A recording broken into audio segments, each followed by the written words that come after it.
മഴക്കാലങ്ങളിൽ കരകവിഞ്ഞൊഴുകി തീരദേശവാസികൾക്ക് ഭീതി പരത്തുന്ന പെരിയാർ നദി ചുട്ടുപൊള്ളുന്ന കൊടുംവേനലിൽ വറ്റി വരളുന്നു. ഇടുക്കി ലൈവ് വാർത്തകൾ നിങ്ങൾക്കായി അവതരിപ്പിക്കുന്നത് oxygen, the laptop expert.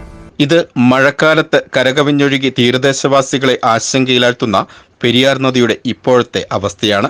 കോരിച്ചൊരിയുന്ന മഴക്കാലത്തിനൊപ്പം Periyar നദി കരകവിഞ്ഞൊഴുകുമ്പോൾ ഭീതിയോടെ നോക്കി നിന്നിരുന്ന തീരദേശവാസികൾ പെരിയാർ നദിയുടെ ഇപ്പോഴത്തെ ഈ വറ്റിവരണ്ട അവസ്ഥയെ ഏറെ ദുഃഖത്തോടെയാണ് വീക്ഷിക്കുന്നത്.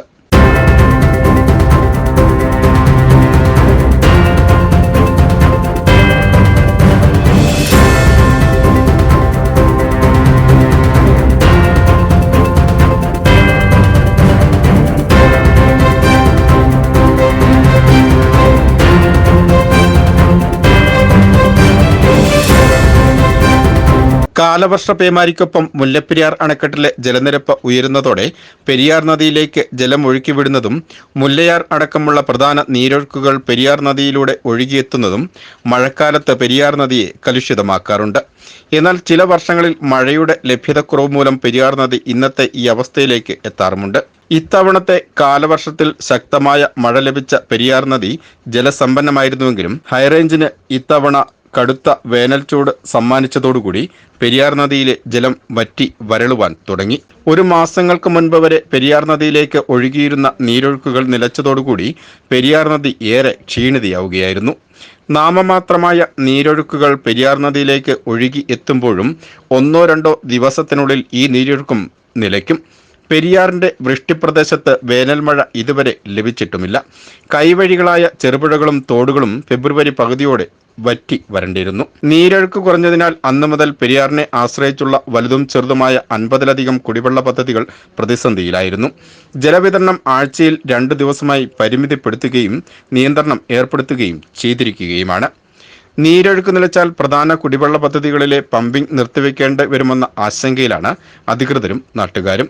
അങ്ങനെ സംഭവിച്ചാൽ പീരുമേട്, ഉടുമ്പൻചോല, ഇടുക്കി താലൂക്കുകളിലെ 10,000-കണക്കിന് കുടുംബങ്ങൾ ശുദ്ധജലത്തിന് മറ്റു വഴികൾ തേടേണ്ടി വരും.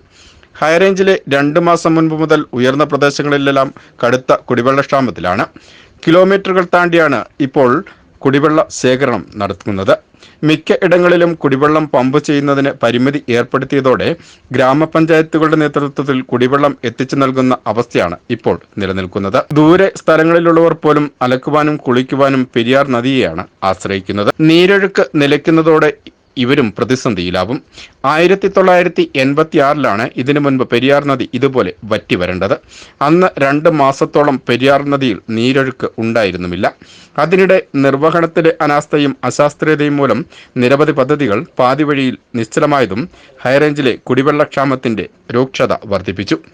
ഇനി മഴ പെയ്താലും രക്ഷിച്ചെടുക്കാൻ കഴിയാത്ത വിധം ഏലം, കുരുമുളക്, കാപ്പി അടക്കമുള്ള കാർഷിക വിളകളെല്ലാം കരിഞ്ഞ് ഉണങ്ങിത്തുടങ്ങുകയും ചെയ്തു. ചുരുങ്ങിയ സ്ഥലങ്ങളിൽ മാത്രമാണ് ഇപ്പോൾ കാർഷിക വിളകൾക്ക് ആവശ്യമായ ജലം പമ്പ് ചെയ്തു വരുന്നത്.